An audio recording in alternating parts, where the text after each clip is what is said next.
ચાલો વિદ્યાર્થી મિત્રો, નમસ્કાર. તો હવે આપણે લાસ્ટ લેક્ચરની અંદર આલ્કોહોલ સંયોજન છે એની એસિડિકતાની વાત કરી. તો આજના લેક્ચરની અંદર વિદ્યાર્થી મિત્રો આપણે ફિનોલ સંયોજન છે એની એસિડિકતાની વાત આપણે કરવાની છે. હાલો, તો ફિનોલ સંયોજનોની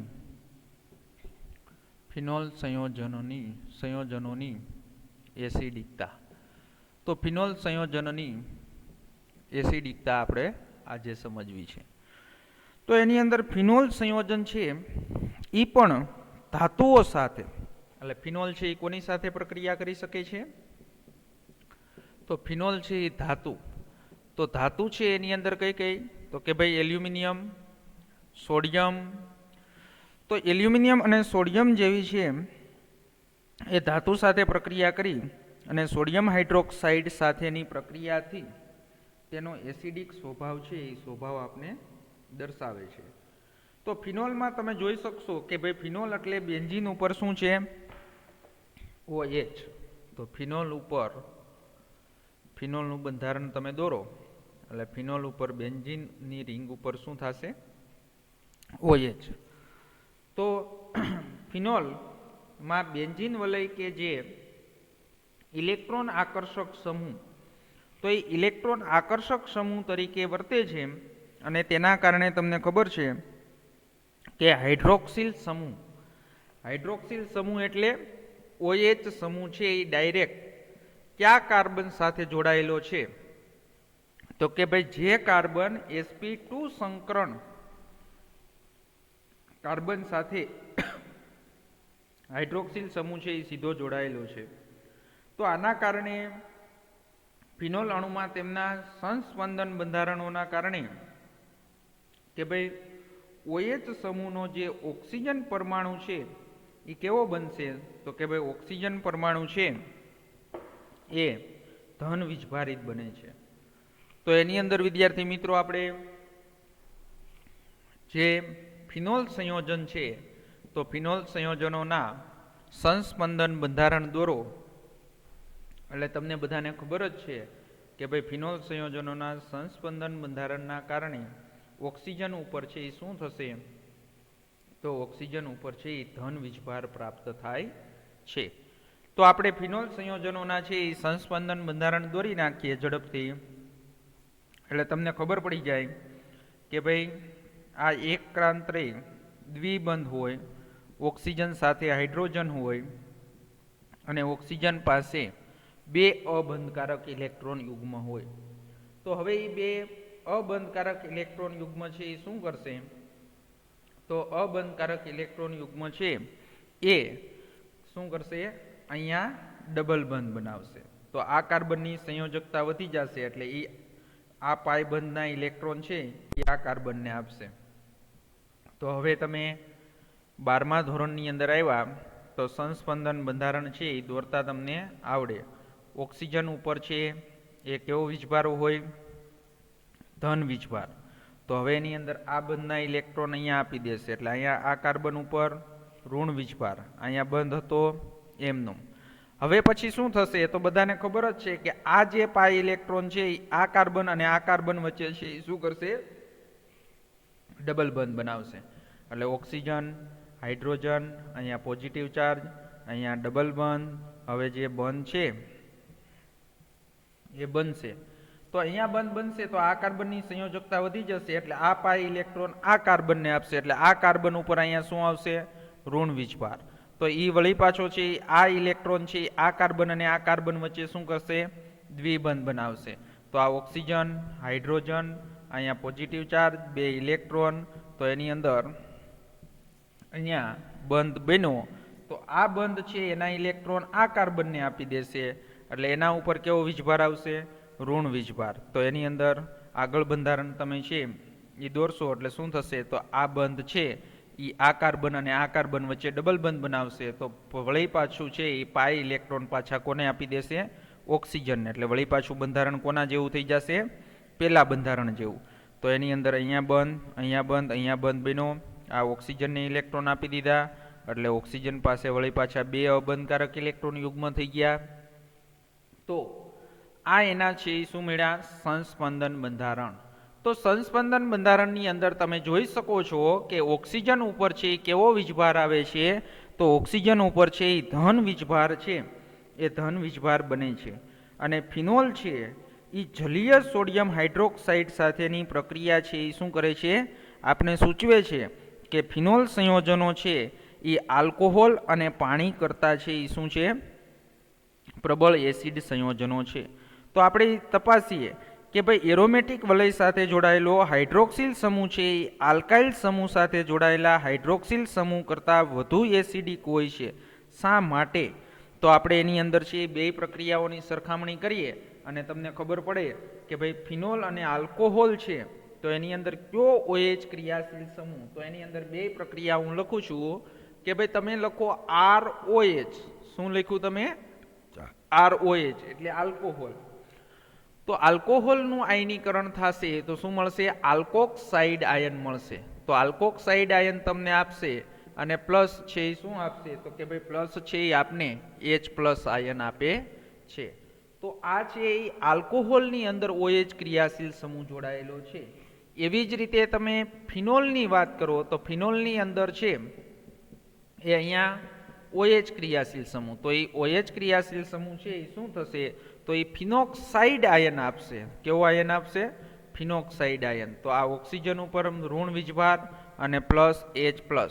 તો એની અંદર હવે તમારે કે ભાઈ આલ્કાઇલ સમૂહ સાથે જોડાયેલો OH, આલ્કાઇલ સમૂહ સાથે જોડાયેલો OH એટલે આ, અને જ્યારે એરોમેટિક અથવા બેન્ઝીન વલય સાથે જોડાયેલો OH આ.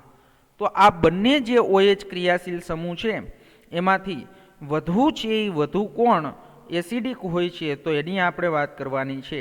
તો એની અંદર વિદ્યાર્થી મિત્રો ખાસ સમજો કે ભાઈ એની અંદર ફિનોલમાં જો આ એક વસ્તુ તમને મારે ખાસ સમજાવવાની છે કે આપણે આ પ્રક્રિયા છે એ પુરોગામી દિશામાં થઈ, આ પ્રક્રિયા છે એ પુરોગામી દિશામાં થઈ. તો એની અંદર તમને ખબર છે આ જે આયન મળ્યો તો આ જે આયન છે એને શું કહેવાય? તો એને આલ્કોક્સાઇડ આયન કહેવાય. શું કહેવાય? Alkoxide ion. તો આ છે એ આપને મળે છે આલ્કોક્સાઇડ આયન, અને જ્યારે આ જે આપને મળે છે એ શું મળે છે? Phenoxide ion. શું મળે છે? Phenoxide ion. હવે મારે તમને સમજાવવું છે કે આમાંથી આ OH ક્રિયાશીલ સમૂહની એસિડિકતા વધારે હોય કે આ OH ક્રિયાશીલ સમૂહની એસિડિકતા વધારે હોય? તો એની અંદર વિદ્યાર્થી મિત્રો આલ્કોક્સાઇડ આયન છે એના સંસ્પંદન બંધારણ દોરી શકાતા નથી. પણ જ્યારે તમે શું કરશો? ફિનોક્સાઇડ આયન છે એના શું કરી શકશો તમે?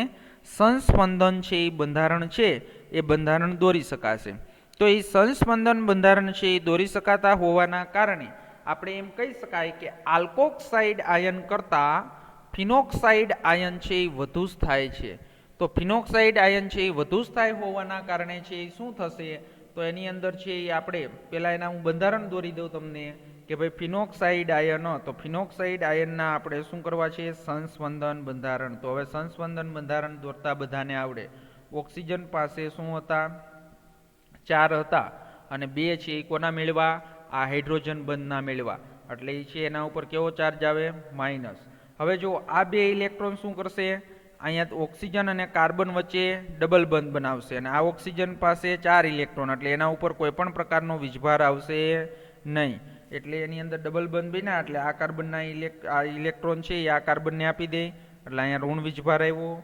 તો આ બંધ હતા એમનું, વળી પાછો છે એ શું થશે? તો આ 2 ઇલેક્ટ્રોન છે એ આ કાર્બન અને કાર્બન વચ્ચે બંધ બનાવશે તો પાછું તમને એનું સંસ્પંદન બંધારણ મળશે. તો એ સંસ્પંદન બંધારણની આપણે વાત કરીએ તો અહીંયા બંધ બનાવે છે પણ આ બંધના ઇલેક્ટ્રોન આ કાર્બનને આપી દેશે એટલે અહીંયા વળી ઈ કાર્બન ઉપર પાછો ઋણ વીજભાર. હજી આનું સંસ્પંદન બંધારણ મળશે. આ 2 ઇલેક્ટ્રોન આ કાર્બન અને કાર્બન વચ્ચે શું બનાવશે? ડબલ બંધ બનાવશે એટલે ઓક્સિજન.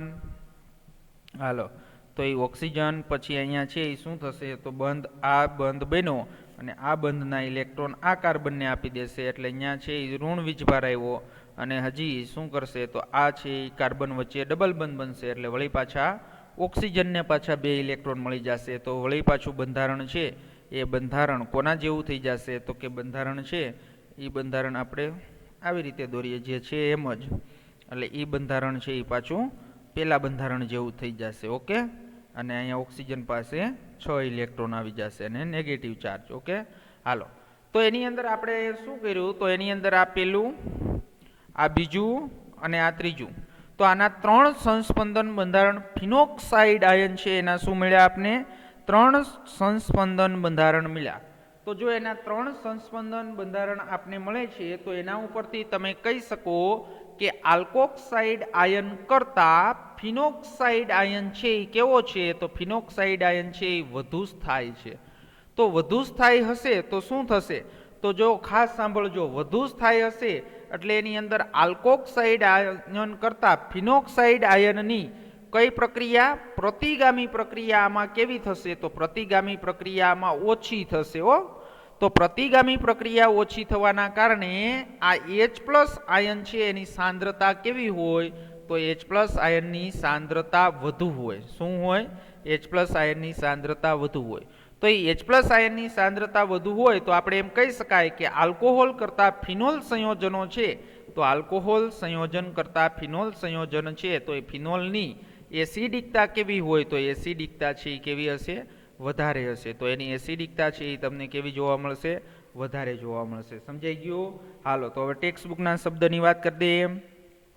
તો ફિનોલમાં છે એ OH બંધ સાથે જોડાયેલા sp2 સંકૃત કાર્બનની વધુ વિદ્યુત ઋણતાના કારણે ઓક્સિજન પરમાણુ પરથી ઇલેક્ટ્રોન ઘનતા ઘટે છે અને જેથી OH બંધની ધ્રુવીયતા વધે છે. તો OH બંધની ધ્રુવીયતા જો વધારે હોય તો હાઇડ્રોજન છે એટલે કે H+ આયન છે એ સરળતાથી મુક્ત થાય, જેના પરિણામે આલ્કોહોલની સરખામણીમાં ફિનોલનું આયનીકરણ છે એ વધારે થશે. તો હવે આપણે આલ્કોક્સાઇડ આયન અને ફિનોક્સાઇડ આયનની સ્થાયીતા તપાસીએ. તો આલ્કોક્સાઇડ આયનમાં ઋણ વીજભાર છે એ ઓક્સિજન પરમાણુ પર, ઋણ વીજભાર છે એ કોના ઉપર આવ્યો, તો એની અંદર તમે જોઈ શકો છો કે ઋણ વીજભાર છે એ કોના ઉપર છે, ઓક્સિજન પરમાણુ ઉપર. અને જ્યારે સ્થાનીકૃત થયેલો છે અને જ્યારે ફિનોક્સાઇડ આયનની વાત કરવામાં આવે તો ફિનોક્સાઇડ આયનની અંદર ઋણ વીજભાર છે એ વિસ્થાનીકૃત છે એ થાય છે. તો આ ઋણ વીજભાર છે તો એ ઋણ વીજભારનું વિસ્થાનીકૃત ફિનોક્સાઇડ આયનને શું કરે છે, વધુ સ્થાયી બનાવે છે, એટલે એના સંસ્પંદન બંધારણ મળે છે. તો ફિનોલના આયનીકરણમાં તે સહાયક બને છે અને જો કે ફિનોલમાં પણ વીજભાર છે એ વિસ્થાનીકૃત થાય છે અને તેના કારણે છે ફિનોક્સાઇડ આયન કરતાં ફિનોલ અણુ છે એ ઓછો સ્થાયી છે. તો એના શું આપ્યા છે આપને, સંસ્પંદન બંધારણ આપ્યા છે.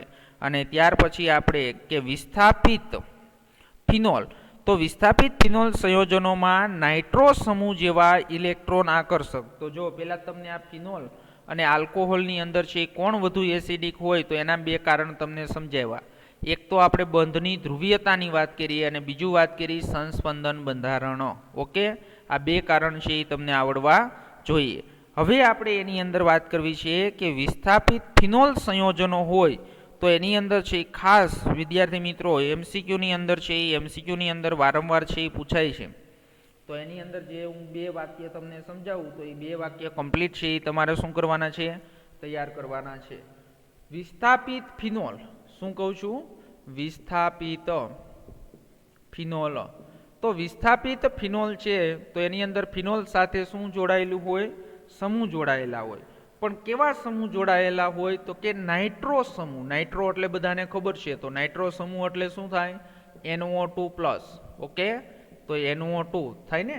તો નાઇટ્રો સમૂહ જેવા, પણ નાઇટ્રો સમૂહ છે એ કેવા છે, તો કે ઇલેક્ટ્રોન આકર્ષક છે.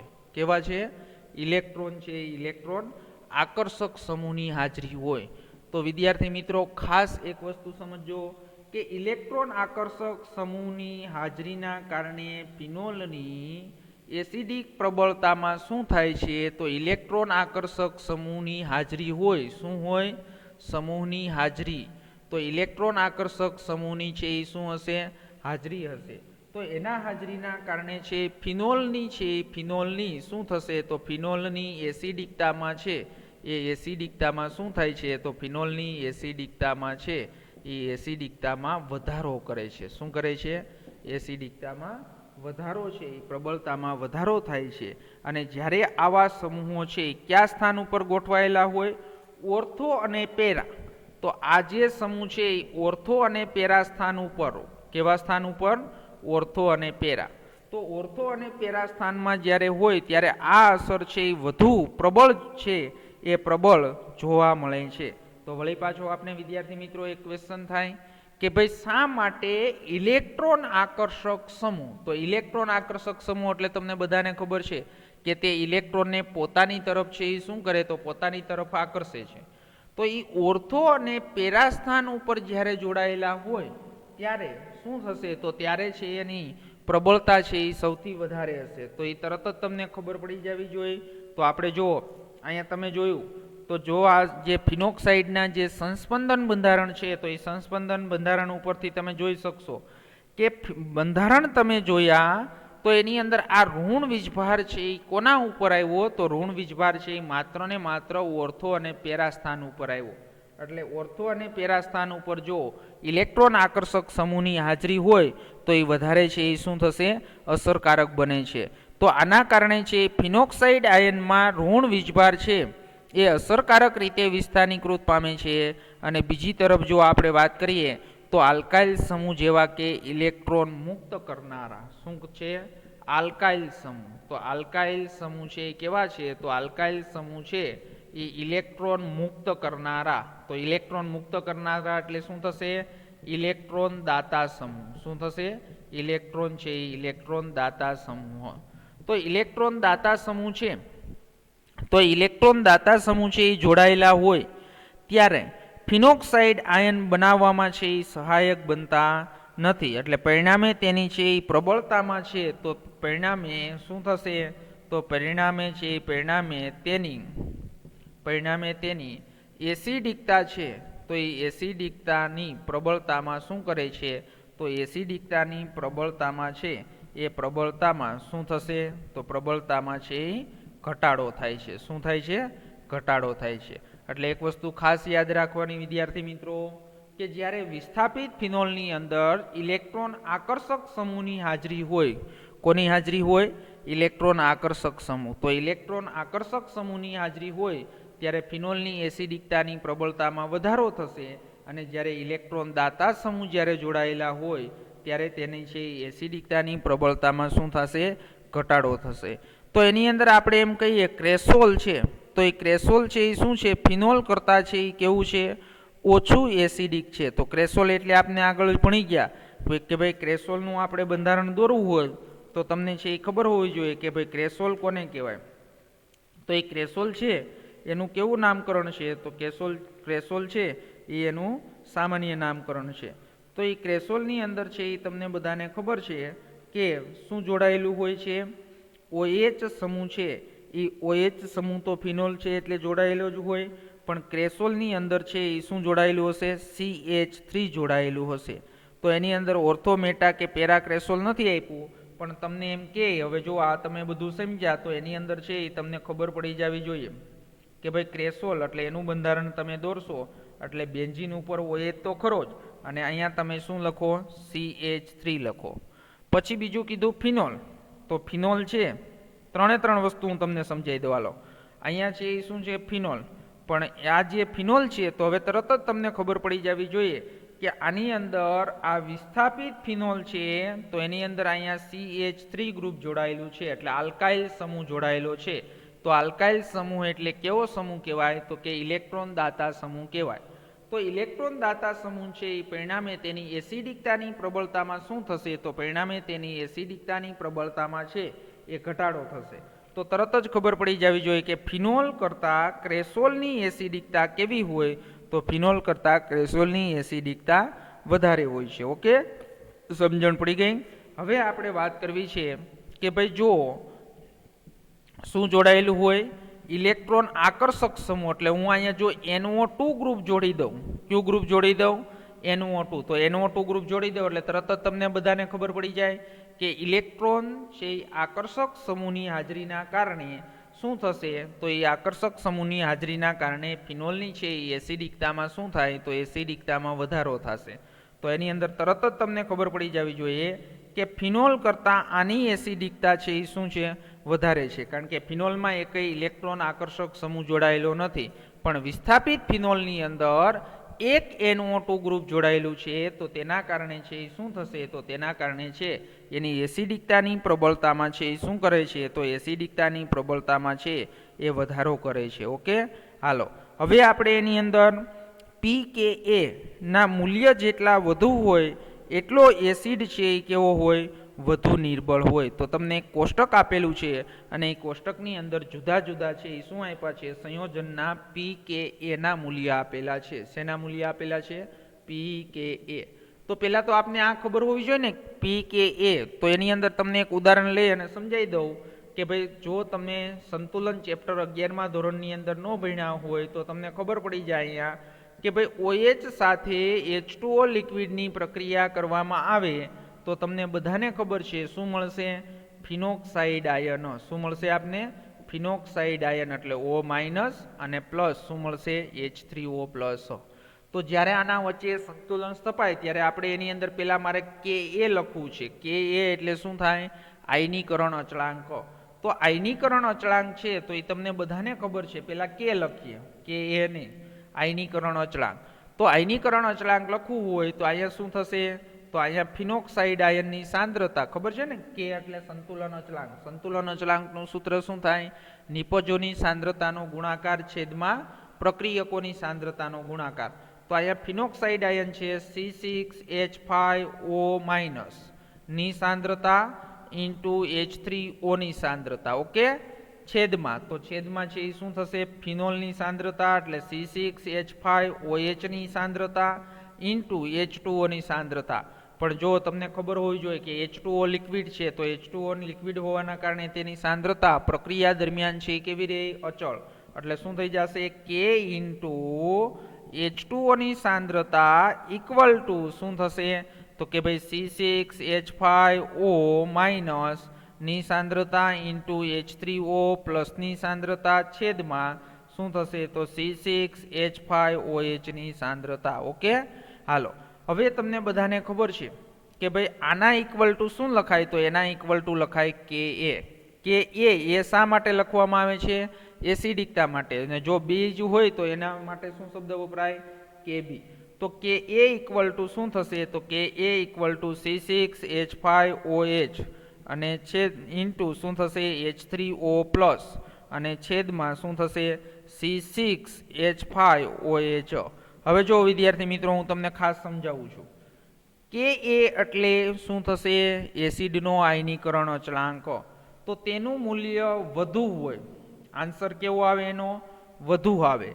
તો આન્સર વધુ આવે તો આન્સર ક્યારે વધુ આવે, કે ભાઈ જે અંશ છે એ મોટો હોય અને છેદ છે એ કેવો હોય, નાનો.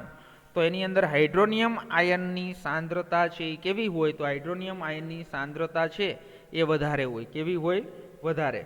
તો એની અંદર તમને હું ખાસ એક વસ્તુ સમજાવું છું કે Ka નું મૂલ્ય જેટલું વધારે, શું કહું છું, Ka નું મૂલ્ય જેટલું વધારે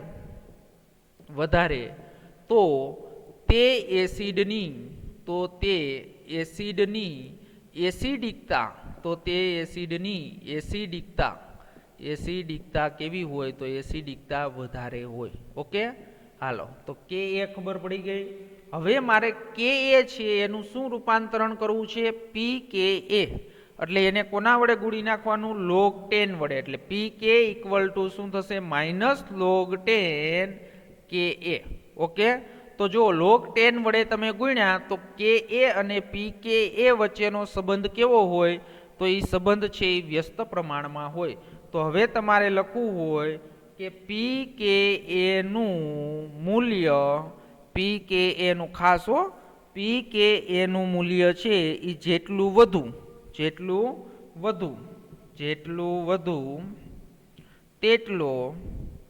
તેટલો એસિડની પ્રબળતામાં કેવો હોય, નિર્બળ. જેમ pKa નું મૂલ્ય જેટલું વધુ તેટલો એસિડ છે એ એસિડ કેવો હોય, નિર્બળ. ઓકે, તો તેની એસિડિકતા છે એ ઓછી હોય. તો હવે તમને છે એ શું આપ્યું છે, કોષ્ટક આપ્યું છે.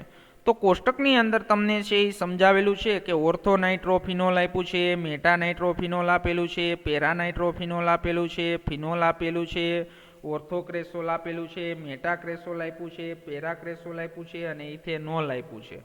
તો આ બધા જ જે સંયોજનો તમને આપેલા છે તો એ સંયોજનના છે એ કોના મૂલ્ય આપેલા છે? pKa ના મૂલ્ય આપેલા છે. તો જેમ pKa નું મૂલ્ય જેટલું વધારે તેમ તે એસિડની છે એસિડિકતા કેવી હોય? ઓછી હોય. તો એની અંદર આપણે સમજીએ તો હમણાં જ તમને મેં સમજાવ્યું કે ભાઈ આ ફિનોલ છે. શું છે? ફિનોલ.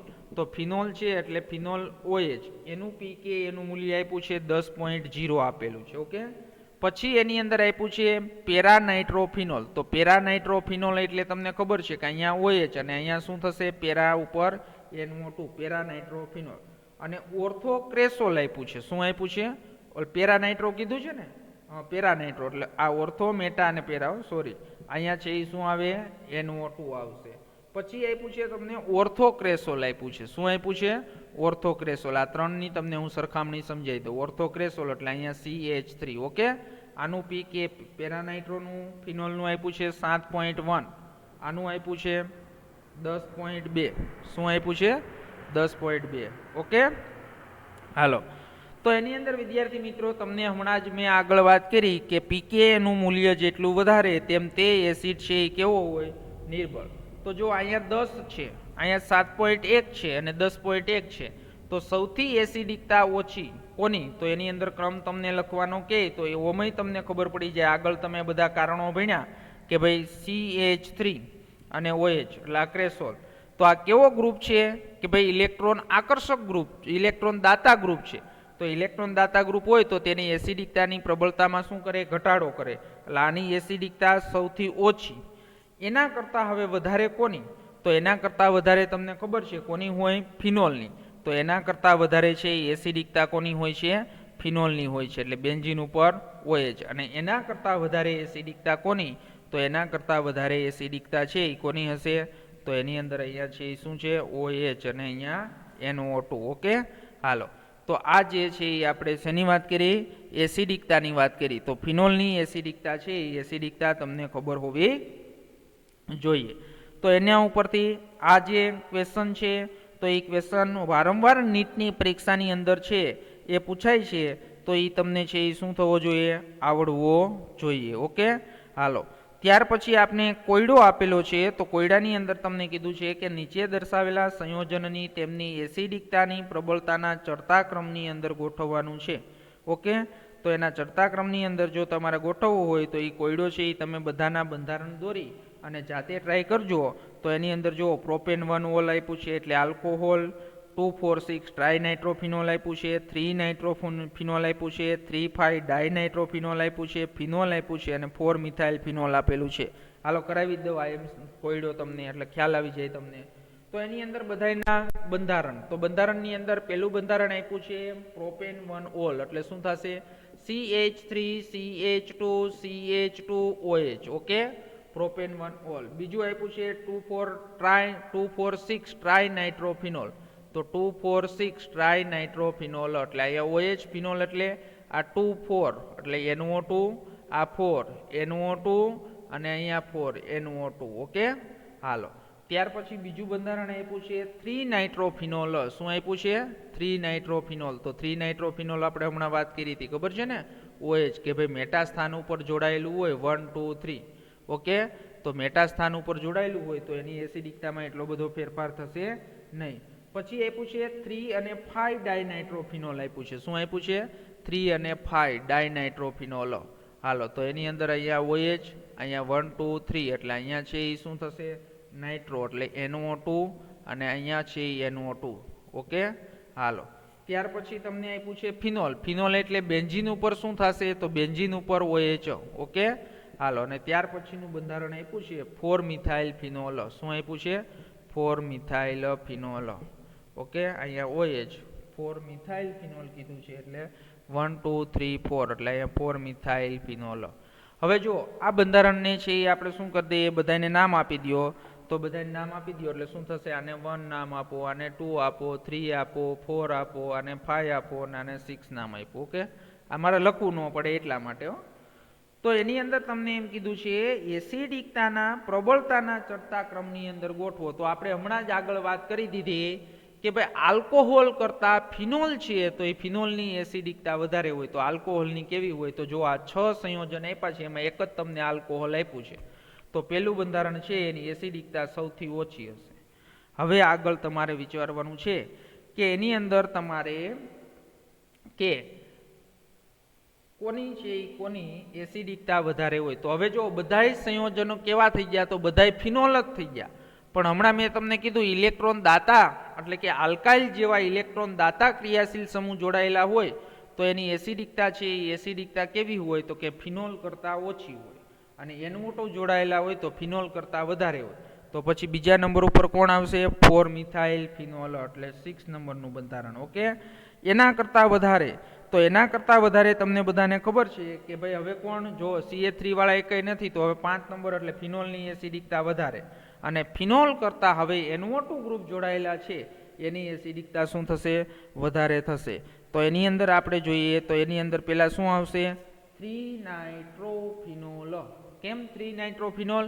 તો તમને એમ થાય કે આ 3-નાઇટ્રોફિનોલ શું કા લીધું? કારણ કે મેટા સ્થાન ઉપર જોડાયેલું છે એટલા માટે. આગળ આપણે ભણી ગયા 3. પછી 2 NO2 મેટા સ્થાન ઉપર એટલે એના કરતાં એની એસિડિકતા વધારે હોય એટલે 4 નંબરનું બંધારણ. અને એના પછી છે એ શું થશે કે ભાઈ ઓર્થો અને મેટા ઉપર 3 નાઇટ્રો ગ્રુપ જોડાયેલા છે તો સૌથી વધારે એસિડિકતા કોની થશે?